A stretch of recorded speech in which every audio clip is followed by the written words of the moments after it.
I have zero memories of ever being comforted when I was crying, especially over breakups that I sought out and never found. If you have one parent who is narcissistic, or both, or one who is emotionally unavailable, chances are you're no contact with your siblings. If triangulation was involved, one is on the top, isolated. That's what the shape of a triangle looks like, right? And then the two corners on the bottom are your siblings who stuck together. And we're triangulated and groomed to hate you. I look back at letters and I often wonder, how come my brother said, "I hate to admit it, but I was worried you were not okay," on a day that I hadn't gotten home till later. I always tried to find ways to escape home. Those ways to escape home sometimes were very dangerous, delayed my destiny even more. However, here we are.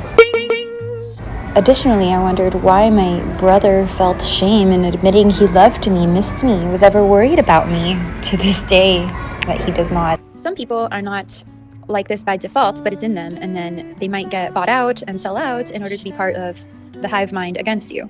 So if you ever wonder why so many betrayals, remember it's an organized system, and it's worldwide. It's not just here in the States, it's a worldwide effort, and it's beginning to get exposed, but it is also infiltrated, much like the Hebrew Israelite movement. You will know that a so-called exposer is not an actual exposer if in the beginning of their video they're throwing up warlock mudras very, very fast into the camera. Now, I've seen this both on YouTube by people who pretend to be TIs, and then like the demon comes out and they do a bunch of hand gestures, and people I've even worked for who do this. If your accuser mislabels you as a narcissist, they are most likely showing signs of the characteristics of the spirit of Judas, which involves betrayal. They'll turn against and harm others, often disguised with a false show of affection and loyalty. And I could tell when someone who has used that kind of witchcraft against me is pretending to love me, and it's so obvious they don't, and then they go in with the knife and I'm like, yep, I saw that one coming.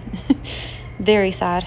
As a result of sacrificing you without your consent, whether that be emotionally, through psychological warfare, spiritual warfare such as non-consensual astral projection, you have greed and selfishness. So this is a primary motivation for personal gain, such as being involved in the malevolent cliques of society, whether that be the poetry community, the ones who are the gatekeepers of entertainment, etc., such as money, power, or other worldly possessions as well, overshadows true love for God and others.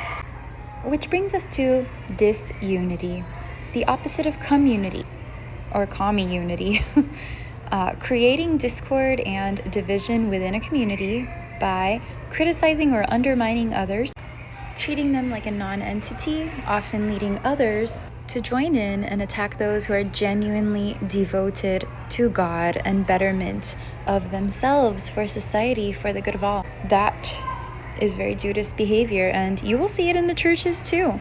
And then within the churches, you'll see this performative spirits Mary herself warned us about in one of her apparitions. Comment below if you know which one that is. This brings us to another characteristic of the Judas Spirit, which is hypocrisy. Overly religious stonecutters or Satanists, people like this, who want to cause confusion and division within the church, infiltrating it from the inside, stalking members of the church, they like to call Christians hypocrites. But the real hypocrisy is how they maintain the appearance of righteousness to the spiritually blind, while inwardly harboring deceitful or wicked intentions, leading others to be completely unaware of their true nature until they act on it. And most don't even notice because they do it so covertly. To conclude my long form but short video on the Judas Spirit, let us briefly discuss false intimacy, exploitation of those who never got love and support. It is when someone organically becomes or is assigned to be in close proximity to you without genuine commitment, seeking to get what one can from the relationship, without any intention of true covenant or sacrifice. For example, we have the honeypot situation with Erica Kirk, but many speculate that that is all theater on its own. If you can relate to this or other topics, definitely check out my book. I'll put it in the description. Stay strong, stay blessed, pray up, and increase your faith in these last days.